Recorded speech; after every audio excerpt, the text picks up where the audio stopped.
Welcome to Shout It Out, a glitter band podcast hosted by Warren Paul and Andy Chamberlain. Episode 11, Hey, the Roundtable, Part 2. Our theme is courtesy of Glenn Greenhood and John Springate.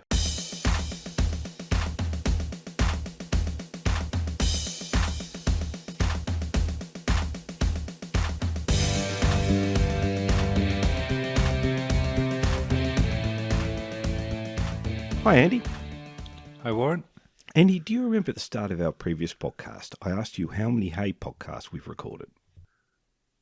Yeah, including this one, it's 6. There's one more, the next one. That makes it 7. So maybe we can add for 12? What about one per song? No, I think 12 is really stretching it. Yeah. Well, we have 3 albums to go, lots of singles, unreleased songs, solo material, hopefully some chats with band members, and of course, more roundtables, which we're doing today. Hey. And so here's part 2 of our Hey Chat. We're pleased to say that our 3 participants are back. Hi, Susan. Hi, Warren. How are you? All good? Yeah, good, thank you. It's been a lovely day in the UK today. Sunshine and warm temperatures for October. It's been really fantastic. Oh, that's good to hear. And how's it in Seattle, Joe? Overcast. It's only 121, so anything could happen. As people say, if you don't like the weather in Seattle, just wait a little while. And is that the same for Spain, Richard? No, it's been terrible today. It's been raining all day, so it's unusual, but we need the rain, so it's not too bad. This podcast is about side 2, tracks 7 to 12 of Hey. But before we dive in, we've been watching a few videos, Andy. Yeah, so we've sent out a few performances of Angel Face and Just For You amongst the group here. For Angel Face, we've got 4 video clips, and that's the promo video of the song, a Top of the Pops appearance and 2 live performances, one of which is from the Geordie Scene programme, and the other one is from Gigi's farewell concert tour, recorded at the New Victoria Theatre in London. And for Just For You, there are 3. Both Top of the Pops appearances, as well as a clip from a film that has to be seen to be believed, Never Too Young to Rock. Susan, do you have a favourite out of that lot? Yeah, I really like Angel Face from the Gigi's farewell concert. I think it stands out. It's fast, very fast compared to other recordings, I think. It's punchy. Love the drums, just loved everything about it. And Joey's long sequin coat makes an appearance, which is his icon, isn't it? It's iconic for him. Brilliant. What about yourself, Joe? Just For You was on Top of the Pops too, I think, when that was popular in the UK. Steve Wright presenting, if I remember, which is an old clip which I remember from when it was originally on. I love that. As regards Angel Face, for me, Geordie Scene version is brilliant. I just wish there was a great... Obviously, I love the original studio version. That whole performance is just fantastic for me. Yeah, I like the Geordie Scene one, but the... I don't know if someone can correct me on this, if it's true or not, but apparently on certain songs, Jerry's microphone was knocked away from his amp, so it's low in the mix, his guitar, isn't it? Which sort of... Yeah. It's a bit of a killer for me on that, really. Andy? I like the Geordie Scene version, even though it's quite a rudimentary recording mix-wise. What I like about it and what I always like is the bass standing out high in the track. I love that rude bass sound. Obviously, I'd like the style guitar to be higher, but overall, it's got a lot of energy. I like the farewell because it's a bit faster. It's drummy. It's got that drum break in the middle. But I also like the Top of the Pops version of Angel Face because they've got the Hey outfits on. I think visually that looks really good. So let's start off with the album. And Andy, again, we've got the cherry red sleeve notes, and let's go with the first track, side 2.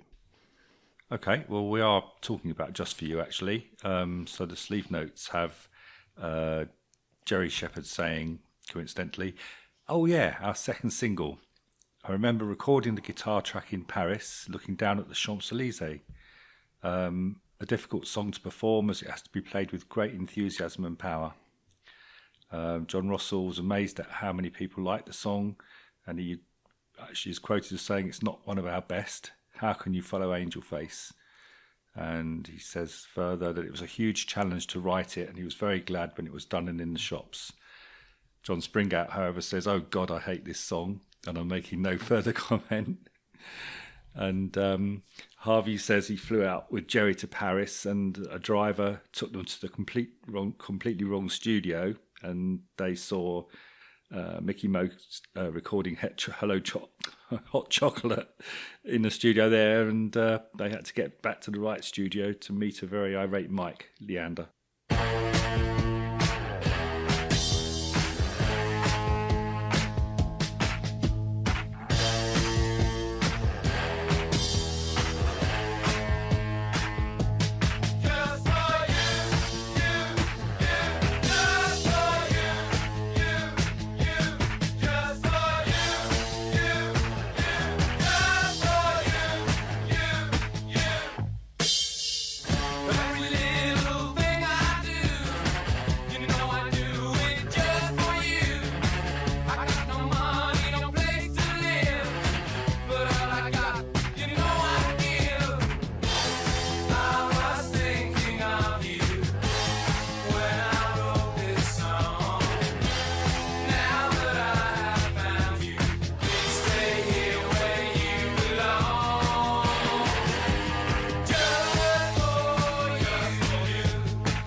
I couldn't disagree with John more than about this. I just think, I think a lot of people will know that Just For You is my favourite glitter band track of all time. Taking into account all they've done over the years and very numerous tracks that they've laid down. This is my favourite. It's difficult because it's only become my favourite over the years. When I first heard Hey, I think Rock On was my favourite track. But for whatever reason, over the years, memories, listening to the track, Just For You is just up there for me as number one of all time. It's... You can hear every instrument. There's the drums, the bass, the sax, the star guitar, great vocals by Jerry. I've never seen a bad performance, even on the Never Too Young to Rock. I mean, the film was dreadful, but that track was just brilliant. I can't fault it. I love it. My favourite. Was that the first glitter band single that you connected with, or was it Angel Face? Were you aware of Angel Face? Yeah, no, I was aware of Angel Face, and I think, like I said to start, when I first heard the album, Rock On was my favourite track on the album. But just over the years, just like I said, memories, lots of different things have just made it my favourite. And always with for my 60th birthday, my brother put together lots of clips of my friends and family saying hello and wishing me happy birthday. And Just For You was the background music, and he couldn't have done it any better. I love it. I just love it. Wow. Waiting for your score. It's got to be a 10. Joe? I think I must agree with Susan there. I think it's a great song. I think it's a brilliant follow-up to Angel Face. I can't believe that both the Johns disliked it. You know, I don't know whether that changed over the years or not. But for me, it's a cracker. And it's the third most listened to glitter band song on YouTube. Is that right? Yeah. Wow. Number one is Rock and Roll Part 2, their version, which doesn't even sound like them. Yeah, okay. So we can ignore number one, can't we? I reckon. Angel Face, and then that, which surprised me. Which performance is it, Joe? That's number two. It's a single. The single. It's just a single. It's not a Top of the Pops or Never Too Young to Rock or anything like that. Funny enough, I didn't look at which one it was. I was just looking at the list. Yeah, fair enough. But it's got like 3 million views or something like that. But I think it's a great song, and I don't know why John and John didn't like it. Yeah, that's what happens, though. It's what that's the idea, isn't it? I reckon John Russell's comment's a bit ambivalent. I think he's just saying, "I'm glad it's done." I don't think he said it's not. Well, one you of our listen to a best. song a million times when you're recording it. The last thing you want to do is hear it again. Most people don't listen to their own records. I reckon. No, that's true. I think the problem JR may have with it is they're under a lot of pressure to come up with a song. It's a great song. I think it's brilliant. Richard, Well, I've got a little bit of a different throw on it, I guess. To me, it feels unfinished. It feels like a half idea to me. Like, especially, the guitar break, the da da da da, in the middle. Every time I hear it in my head, I hear like a screaming sort of little sax 4-bar or something, just to give it something different in that middle section, would you have thought that at the time because were you about 11 or you were 11 or 12 when that single came out? Yeah. Would I you never have- liked it. Oh, that's interesting. No. I'd like it more now. I had a listen to it again today, dead loud, and I can understand why. Who was it? Sorry, who said you need to? It was Jerry, wasn't it? In the note said you've got to play it with that enthusiasm, because if you play it half-heartedly, it would fall completely flat. Does he use a different amp on that or something? It sounds cleaner or something. It is cleaner. In fact, some of the. In fact, I forgot to mention this. I think for Angel Face, I think Mike Lander's obviously in charge of recording things. I reckon he's pulled out the same amp that was used on Rock and Roll Part 2, because if you isolate the guitar on Angel Face, it's a bit dirty, it's a bit noisy, it's a bit hissy, and that's got to be the amp. So I think in attempting to get the same guitar sound as Rock and Roll Part 2, I think he's used that same amp. And you're absolutely right, Richard, I agree. The Star guitar on Just For You is a lot smoother than Angel Face. Yeah. I think this was recorded on the Gibson SG, actually. I was going to, yeah. So Andy, can you just explain what's the different characteristic that, say, the Gibson SG guitar would bring to the sound compared to, say, Angel Face? Well, I mean, it's just the quality. I mean, I'm just speculating. Okay, I've not heard from Jerry or anybody else tell me that confirm I was right, but it's just my theory. It takes a lot of commitment to play that song, a lot of moving up. I just think you want a good neck, good pickups, well-tuned guitar for that. All your intonation needs to be right, I think, to get this song to play well. Just my opinion. I could be wrong, and I'll ask the guys. They can tell me if I'm right, but I think something would have been done to improve the sound for this particular song. It needed it. Have we any info on what amps they did use in the studio? The guitar amps, anyway. Do you know, Andy?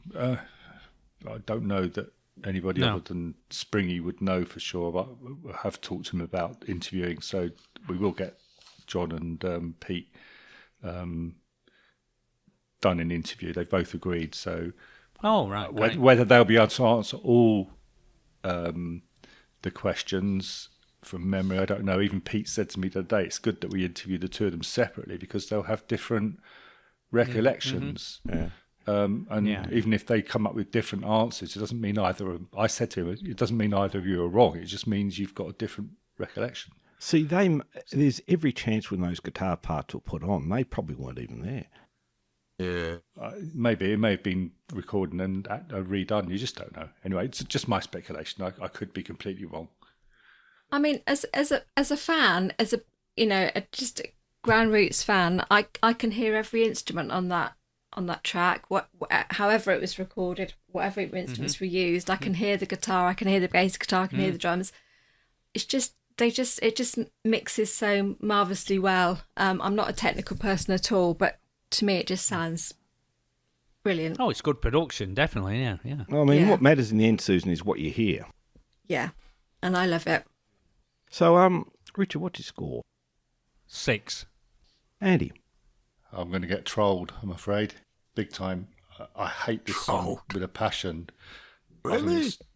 I think it's a really clumsy construction. I think the phrasing and the lyrics are terrible. I mean, one thing that really grates on me is the line, I have to keep it, have to save it, have to give it to you. It's not wrong, nothing wrong with the lyrics per se. It's just, it's so, there's bits like that in the song that's so clumsy. The way they, I'd have changed somehow the key of the song and everything, but it's just my opinion. I won't say any more about it. I think it's really badly constructed song. I think should have been given a bit more time, really. I mean, I've played this song live with a band, and it's horrible experience. People love it, but it's just my opinion. I'm sorry, No, that's fine. That's fine. Yeah, haters gonna hate, aren't they? But I've got a couple coming up.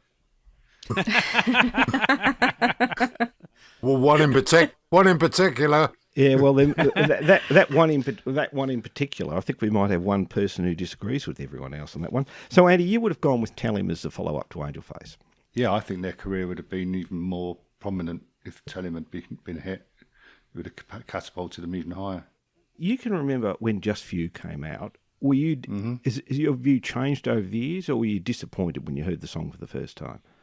Well, I think half the problem was that at school, that's when the people in the school playground said, "Did you see the Glitter Band? Oh, what a load of rubbish!" And there was a little bit of a stir when Hey came out, just because of the outfits, particularly. But when Just For You came out, it's like, what's going on here? It's really hard to put your head above the parapet and say, actually, you're starting to like this band as a separate band. So that was my experience. And the kids at the school would have particularly remembered the second Top of the Pops appearance, which was the next week, because they opened the show with that, so they would have all seen that. Yeah. Well, I drew to ask this question, Andy. Your score, please. 2, and that's only because it's a glitter song. Sorry, folks. No, that's great. When this song came out, I loved it. I think I've told the story many times. JR did a piece for radio here, so I recorded on a cassette all the songs and some of JR's intros, and this was the song that stood out. And I was and up to that stage, all the glitter singles had been a hit in Melbourne. So this song didn't airplay, and I was just devastated because he was promoting the single. By the way, it came out far too late here because I think we've said before how Angel Face was a hit in Sydney a month or so after Melbourne. So, of course, Just For You was probably pushed back too far. But it was never played, although it got onto the bubbling under list, but it was never played. And that was it. So I was so disappointed, but I absolutely loved it. Then, over the next few years, I went off it a bit. Probably because I thought the later material was better. I started to prefer that. But then, when we started preparing our first podcast, I'm sorry because I'm going to mention this yet again, we fiddled around and slowed all the songs down by about 3%, 3 to 3.5%, because we were listening to other material of producers at the time by Chin and Chapman, particularly Susie Quattro, Andy. Remember that? And we slowed the tracks down a bit, and I think we found a point that's close to where the song was actually recorded. What I mean is everything was sped up, particularly with Hey. We think Mike has got the tape and just sped it up a bit to sound a bit more sort of vibrant, blah, blah, blah. But Just For You slowed down. I thought, hey, this is pretty good. I like this.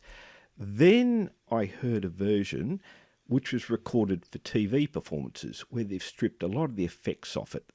Jerry's voice isn't doubled anymore. There's no hand claps on the drums. And Susan, the instruments are even clearer on this version. And you'll hear that in our next podcast where we play the complete song. And I thought, this is pretty good. So I've sort of, I guess I can't give it 3 scores. So I'll give it 7.5. Okay, next song is Twisting the Night Away, and this is, according to the sleeve notes, one of Jerry and John Russell's ideas to play the song and stomp it up a bit. And Jerry says it was in the charts a few months earlier, and he thought that he could do a better version than that. And Pete's worked out a stunning ending with a drum solo, which we used some strobe lighting on when we played it live. It was a great song.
Well, this has just got the stomp that they intended to put into it.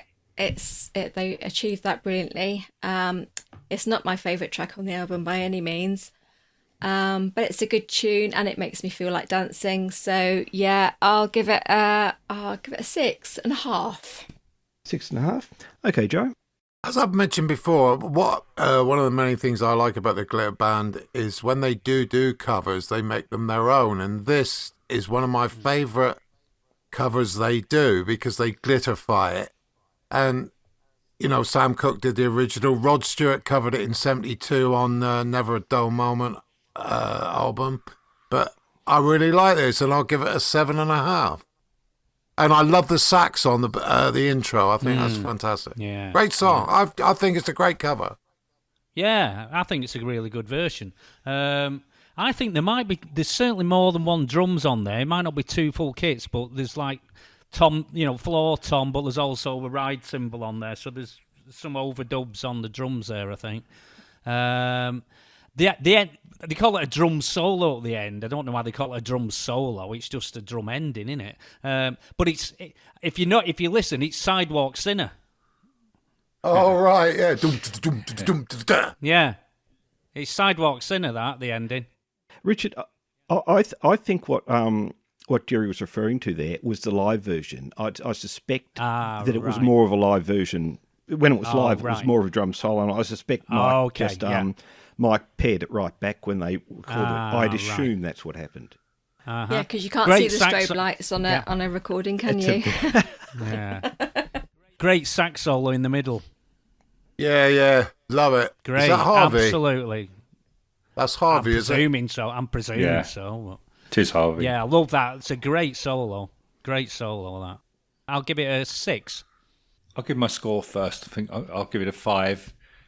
I don't think it's outstanding on the album at all. But I very much enjoyed it in the live set. I think, particularly like in the 80s and stuff, Jerry, John, Pete and Eddie, it was great. There was a bit theatrical as well because John often used to get in the audience and twist away at the beginning and stuff, and then they'd start the song and he'd jump up and his bass on late. So for that point of view, I really enjoyed it in the live set and still do. But there's no sax though. I can do without the sax on a lot of songs, to be honest with you. It's my favourite. My opinion. That's my favourite bit. Yeah, it makes it. On that song, yeah. I totally agree. I mean, my favourite bit in the old band is the sax. Oh God, no. Yeah, I can't understand how you can like the band if you don't like the sax. I like the sax on the right songs. Does that make sense? I like that one. Yeah, yeah. I would have preferred them not to do both songs live, but if I had a choice, I would have gone for Sea Cruise.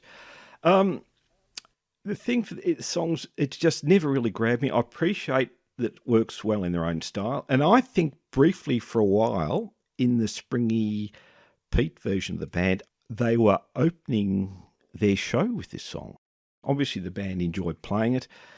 I don't love it. I'll give it a 5.5. Joe, you mentioned the Rod Stewart version. Yeah, I've got the Rod Stewart, but I can't remember. Yes, I can remember his version. I think he did it in the Faces as well. It wasn't particularly a big hit. It was only number 59 in America. What, Rod's version? Yeah, so it wasn't a particular... Well, you wouldn't call that a hit, really, I guess, would you? Andy, Baby I Don't Care. Oh, I thought you loved me. I still do. So John Springate on the sleeve note says, one of my favourites at the time. I just had to have this in the set.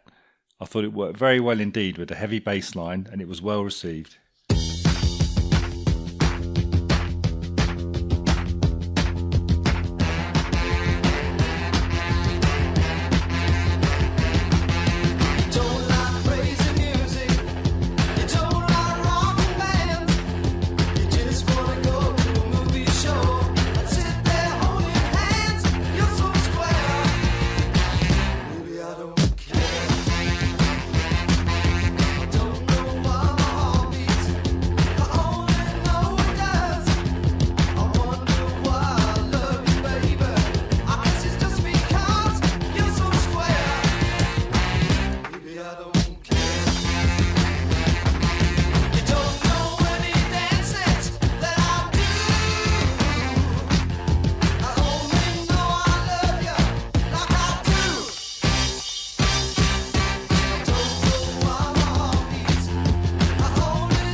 Did Elvis record this song? Yeah, 1957. Yeah. Okay. Yeah, I thought I'd heard that, so I wasn't sure. Maybe I don't care. It's quite cheesy, isn't it? Yeah. Quite 50s cheese, really. I don't know. I love everything about it, Hey, but I'm really not sure about this track. They seem to be enjoying singing it. I've not seen them a video clip of them singing it, so I might try and do that. Yeah, it's too cheesy for me. I don't like it. Really, I know. 6. Susan, there may not be a video clip of them doing it, because I think they, after the Hey tour, I don't think they ever performed it again. No, I'm not really surprised. In fact, I'm gonna give it a 5. Actually, not a 6. That's too high. A 5. Yeah. Well, it is. I think I might be wrong here, but I would imagine that these covers that they knocked out here were recorded pretty quickly, and a lot of them they've been playing in bands since before the Glitter. But I don't know this for a fact. Perhaps Andy knows. I don't know. And that to me, it's that dreaded word filler again. You know, the intro's okay, nice sax and hand claps, and the production's okay, but, you know, a bit of fluff for me. I'll give it 4. Opposite again here. I think it's a cracking version. It's a great song. I mean, it's a classic. See, I like old rock and roll anyway, so maybe that's got to be something to do with it. It was written for the Jailhouse Rock film, so that was the Elvis sort of thing. I take it as a song on its own. Forget about who it's by, but if you listen to it, it's a great recorded version of that song to me. Don't you think they could have chosen a better track though? Of course, yeah. A different track that was better.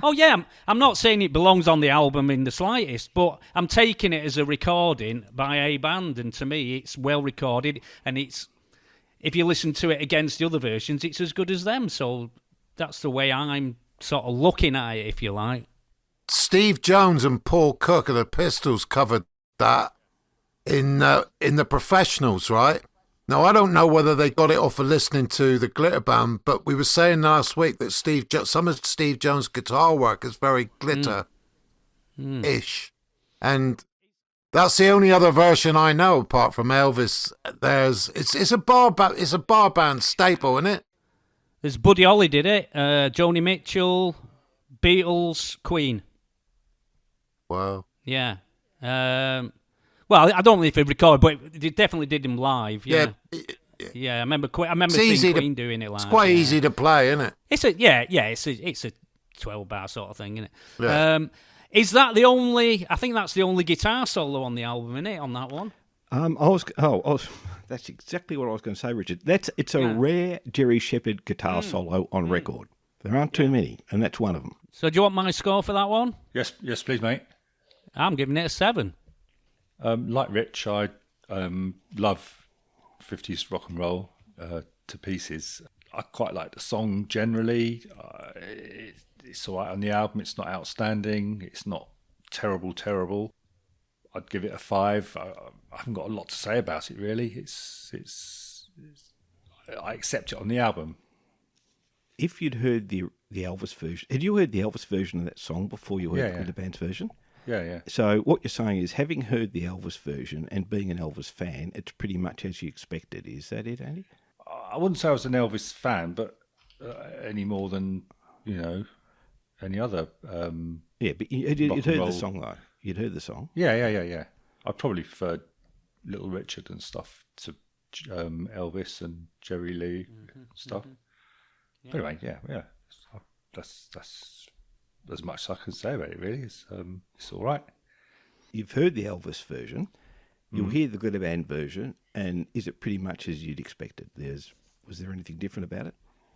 Yeah, I mean, it's just as Richard said, 12-bar blues. You could put another song over the top of it, just keep playing the same 12 bars, and you can play a few songs like that. So it's not got any major originality to it, but I appreciate it for what it is.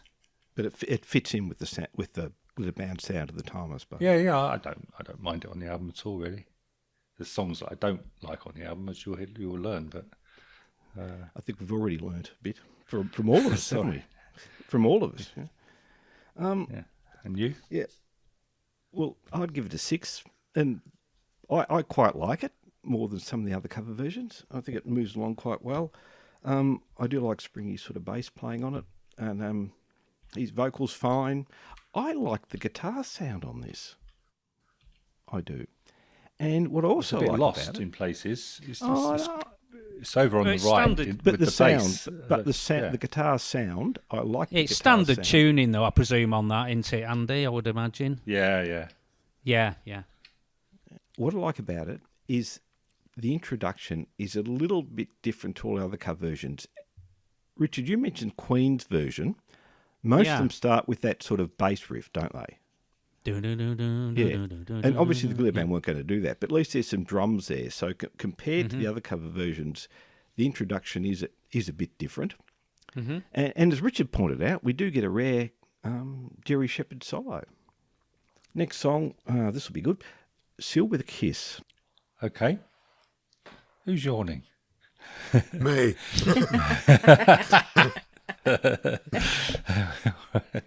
So Jerry says on sleeve notes, "This was my choice and my choice alone." I loved this song as a kid. I loved this song as a kid. It was one of those sad, soppy songs that you just loved. I'm sure the Bare Bones have "Goodbye My Lover" in it somewhere, and he used to love performing it. But after a while, he got really cheesed off with the undergarments being thrown at him by all the girls on stage. And Springy says he remembers this song well. Oh, this was Jerry's Donny Osmond moment. He loved all the girls screaming at him, "Yuck."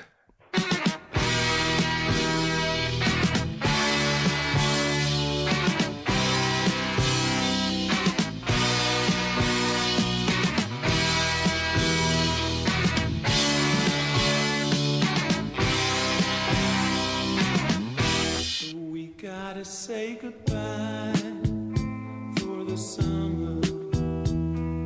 Darling, I promise you this.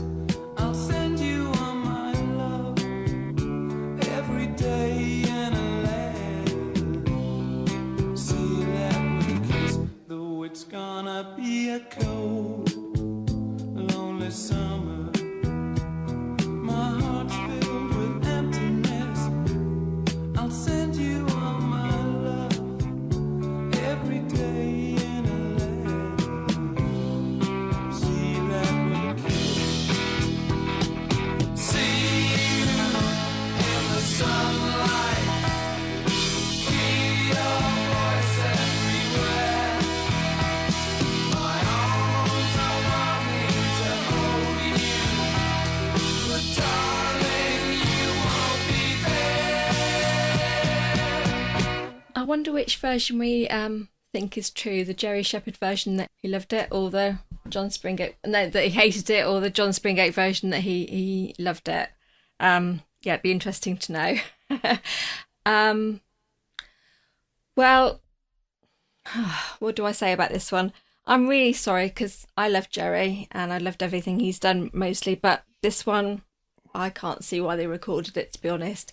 Doesn't say glitter band to me at all. The sax plays about 4 or 5 different notes. That's it. They're just elongated notes to me. They're nothing special.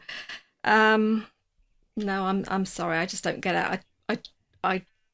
Yeah, Jerry, you're wonderful. You were wonderful, but I don't get this one at all. Sorry. 2. Along with All I Have to Do Is Dream, is probably my least favourite track on the album. I really like the intro, but after that, no thanks. I'll give it 2. Is that a Rhodes piano on it, would you say? The piano bit? Yeah. I think so. Do we know, would that be Mike or Pete, I guess, playing that, would it? I think Pete can play like that. For sure. Yeah. But I think that might be Mike. Yeah. I like the arrangement on the song. I think it's a nice arrangement. Again, it's a cover song, so there's only so much you can do with it, isn't there?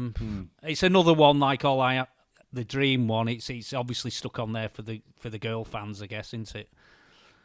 You know, Not me. That type. Well, I mean, generally speaking, Thank you. that's what it's there for, isn't it? Because there was a lot of screaming girl fans at the time, so I think it's stuck on for that time. And well, we know that, don't we? Because of the thing Jerry said about it, about throwing the underwear and stuff like that. So, it's okay. It's all right. It's another cover version in it that they've obviously off. You know, there's something I did find out though that when I was going through the cover versions, I think someone say Brian Ireland, didn't they, earlier? Yeah, I said that. Yeah. There was Jason Donovan had a number 1 with it later on, 89. There's a guy called Bobby Vinton had a hit with it. Yeah. And I was looking through all his hits, and he actually, there's 2 of his songs that GG covered. So there obviously was some connection with Bobby Vinton there, because he did all 3. One was I Love How You Love Me, which I think was a B-side, wasn't it, for GG? And To Know You Is To Love, which was on Touch Me, was it, I think? Yeah. So there's 3 there's 3 Bobby Vinton songs there. So Bobby. Someone was latched into that, probably Mike Leander, I would guess. Yeah. A lot of those songs do, don't they? With John Russell, yeah, there must have been some connection with it all anyway. So what's your score, Richard? 5. Okay. Andy? Yeah, I liked Jerry's voice exposed in it as it is. Elements like in it, the keyboards and stuff, and I totally appreciate that it was perfect for maybe a live show. You need that, light and shade. For me, though, when you look at the song that's coming after this, that's just a band composition, I would have thought even early songwriting abilities in the band could have written a ballad. Ballads aren't hard to write, really. I would have thought they could have come up with something other than this.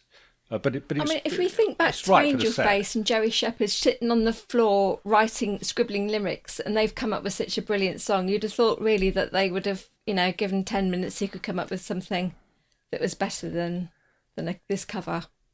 Yeah, I mean, the pressure was on, wasn't it? It didn't have a huge amount of time or budget to do it. So I get that. But it is. I what guess it with is, these, I guess with these cover versions, because they were playing them live, they could pretty much knock them out after a couple of sessions. You know, They were comfortable with them. couple of run throughs. You know, yeah. Yeah, definitely. And from Mike Leander's financial point of view, he would have loved that. You'd suspect. Oh yeah, of course. Well, how long did they take to record the album? I mean, it wasn't long, was it? It was either 10 days, 6 days, or 3 Well, there days, you depending go. on who you listen to. Wow. I mean, that's Yeah, it was pretty quick. no Richard. time, is it? Yeah. Yeah. But by the way, they're in Studio Ferber in Paris, which Andy and I found some information on where they recorded it. It was really doing all French acts, so I don't know how Mike found that studio.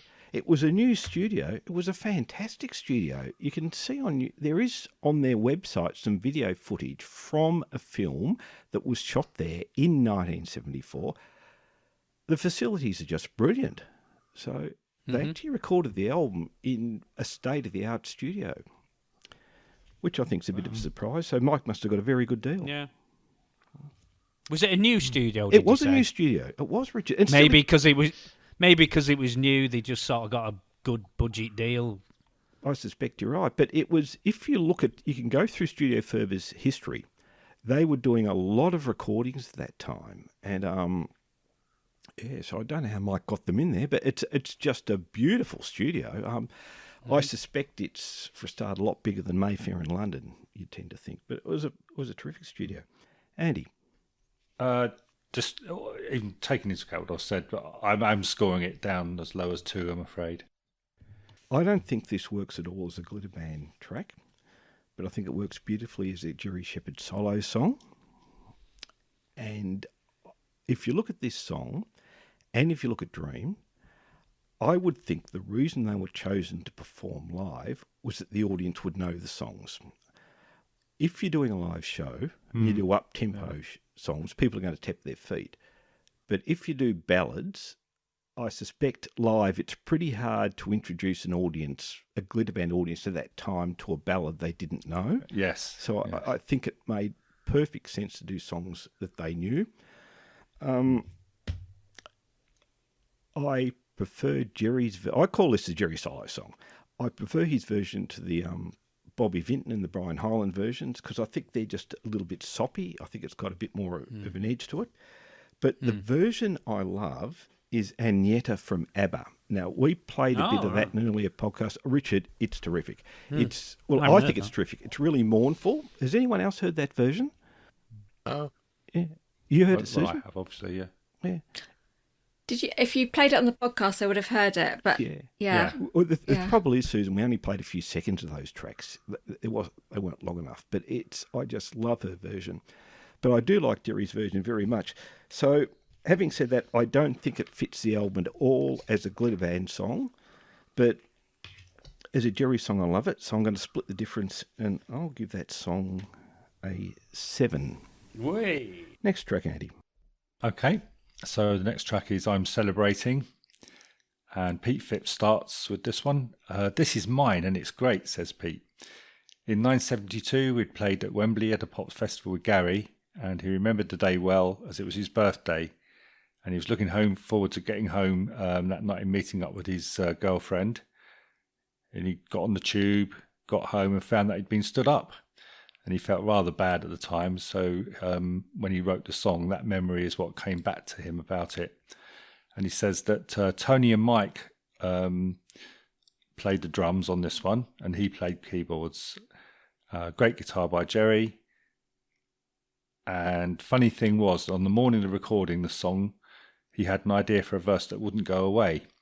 So he insisted on writing out the lyrics again and changing the middle of the song. And unfortunately, Mike wasn't impressed as the studio clock was ticking, but it was worth it, wasn't it?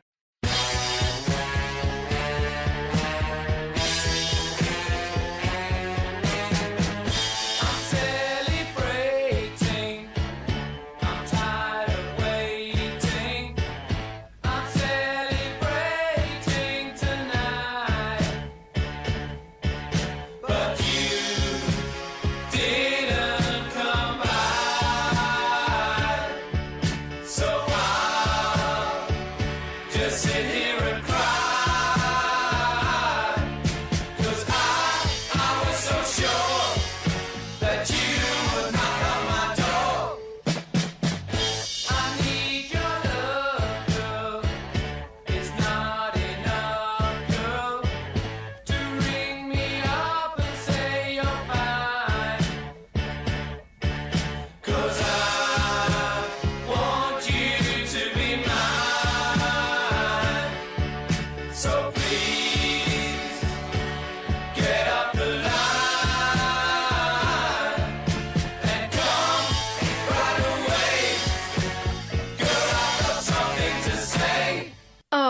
Can't you just hear Pete's angst in this? He's sitting there all by himself after a lovely evening playing a gig and all the, the greatness that comes with him, and he's get stood up. At the Eastleigh gig, he said he was expecting a group of friends rather than a rather gorgeous girlfriend. So it'd be interesting to know from Pete when you get him on what the true story is. But I can just visualise him sitting down there, just writing that. I can forgive this song anything. It's not the best song on the album by any means, but it's I can just imagine him. Poor Pete. I love it. 8. B-sided Just For You, if I recall. Yeah, to me it's okay, like it's not my favourite and it's not my least favourite. I'd give it a 4. Yeah, I quite like it. I mean, it's a very simple song, and I think that's why it works, because it's all about the lyric, I guess. In that, it's the story in that song, really, isn't it? He's telling the story of the day that he had. So I can remember relating to that song when I was a teenager, because I used to get bloody stood up all the bloody time. So I yeah, used to do the standing up. Oh, it was you! Damn! I knew you from somewhere. No, yeah. I'm thinking of it from that point of view of when it came out, if you like, that it was I could relate to it. Yeah. So yeah, I quite like it. Yeah. 8. I'll give it an 8. Yeah. All right. Okay. I can only think back to getting the single and playing the B-side more than the A-side, based on what I was saying earlier. I'm not a huge fan of what. Don't mean to be derogatory about ploddy songs, but the genre of that tempo of song. I'm not a huge fan of that. But I really appreciate it because it's a band composition for sure. The guitars do. And a ballad, eh? Yeah. As I say, I mean, another song like this on the album, instead of Dream or Sealed with a Kiss, would have been, fantastic. I'd give that a 6 in context of the album. The first thing I'd say about this album, and I'm celebrating, is I would move it up the batting order. So side 2, we've got so far Just For You, and then we've got Twisting the Night Away, Baby I Don't Care, Sealed with a Kiss, I'm Celebrating, and Give Me Some Loving. I would make I'm Celebrating track 3, so I would push it up a bit. Yeah, you're right. And look, Yeah. Again, back to when you're a kid, unfortunately, this is one of the 3 songs I skipped, but now I have grown to like this song. One thing I think is quite interesting, and the musicians amongst us will probably say you're wrong, and I'm happy to hear this, I don't think it's got a chorus. What do we think? Does it have a chorus? Not really. Not no. such. There's some hooks, a couple of hooks, but it's and there's a cover version that will be playing in a couple of podcasts' time. Well, there's 2 cover versions of it. Richard, we have 2 cover versions, no names, and one cover version changes the structure. But all I can say is, I've grown to like it. I like Jerry's star guitar work on it. I think it lifts the whole thing. And I agree with Susan about the sort of sincerity of the lyrics. I think they come across as sincere. So, yeah, I do like it. And I'll give it a 7. Right. I think that's what I said earlier. He's telling a story, so I think that's probably why there isn't the big chorus, if you like. It doesn't need a chorus, does it? Like, it is the story. Yeah, it doesn't need a chorus. Yeah. Spoiler, actually. Spoil the flow of the song if it had a chorus. Yeah. The sentiment, if you like, yeah. Yeah. One to go, Andy. Okay. Give Me Some Loving is next track, as you've already alluded to, Warren. So this is a John Springate choice. And he says, this is another song I knew well from my previous band. He suggested it to Mike, who thought about it and came up with this great glitter arrangement. When they'd recorded the track, Mike and Jerry had to do some extra guitar parts, and they reprised it into Angel Face, which was a fitting end to any glam rock show.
the last song of the album. Susan. Oh, what a pity we've nearly come to the end. Okay, so Give Me Some Lovin'. It's recognisable from the first few bars of the track. I think the Spencer Davis group did it first. It's a cover, but a very good one. I think it could have been more rocky. Could have been a bit louder, a bit more rocky. But I do love it. Although I always hear in my mind when I hear Give Me Some Lovin', Angel Face, and that's because I think the reprise at the end was Give Me Some Lovin' into Angel Face, but I can't hear one without the other. Yeah, it's great. I think it could have been rockier and louder and more glitter bandy. 7. Joe. As I've mentioned several times, they do make covers their own, and I think this is one of the best covers they've ever done. And I must mention, I played it. Used to do a radio show back in England.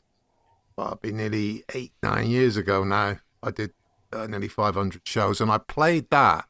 And a guy who was in the Clash film Rude Boy, Ray Gange, played the main part in it.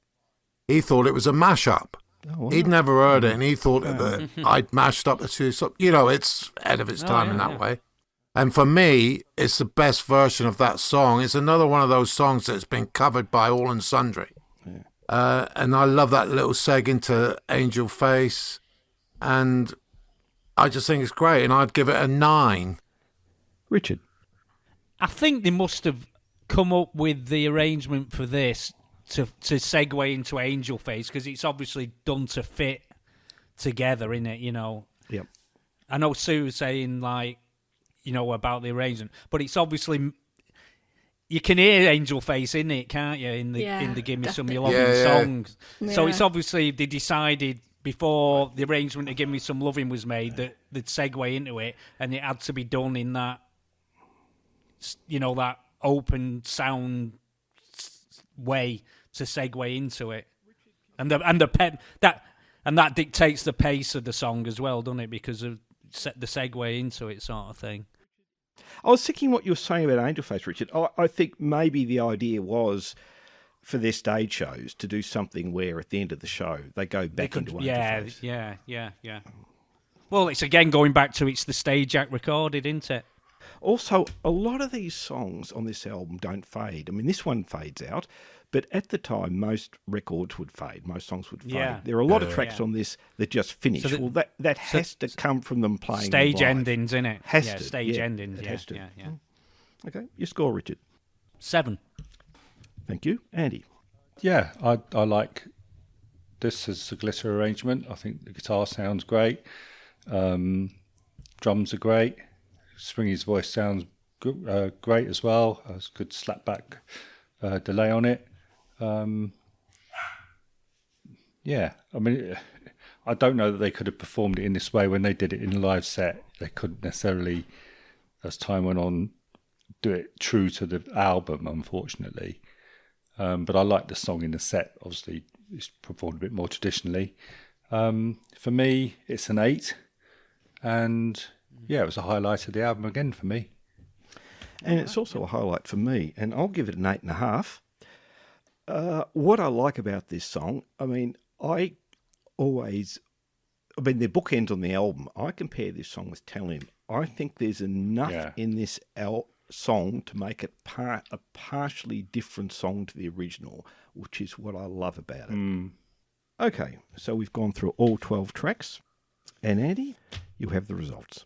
Okay, so in the last place, it's jointly between All I Have to Do Is Dream and Sealed with a Kiss.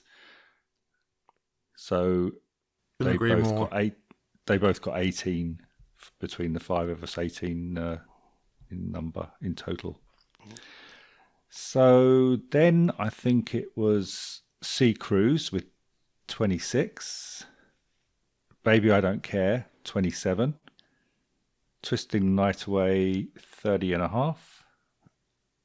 I'm Celebrating, 33. Just For You, 34.5. Still too high. And Tell Him is fifth. That's 37.5. Hang on, have I got this right? Where's number 4? Oh, right. Give Me Some Loving, number 4, 39.5. Okay, here we go, the top 3.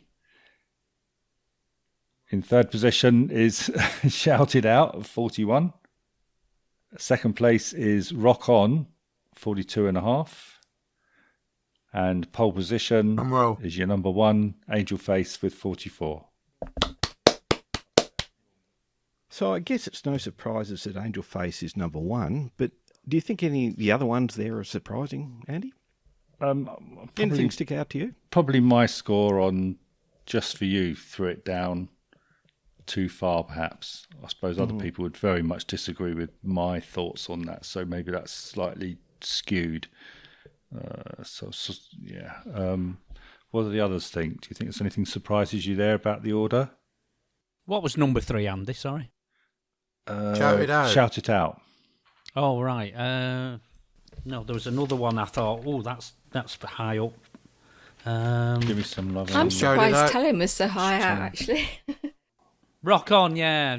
That was higher than I thought it would be, to be honest.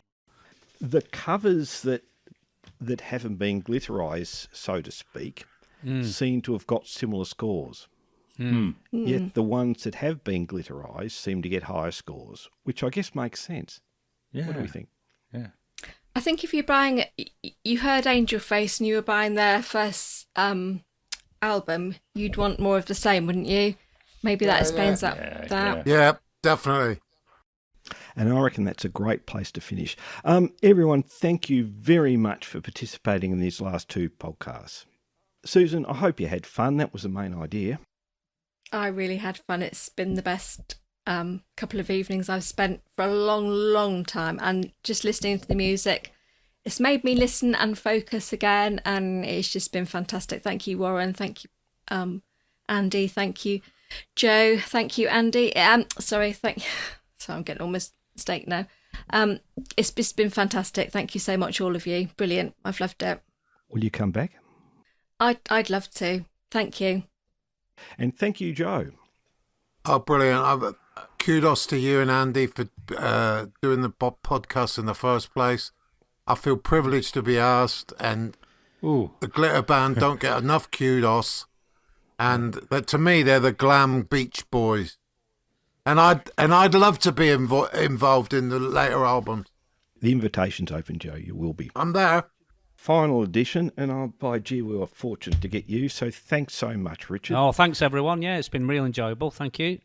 And we'll meet again. Hey!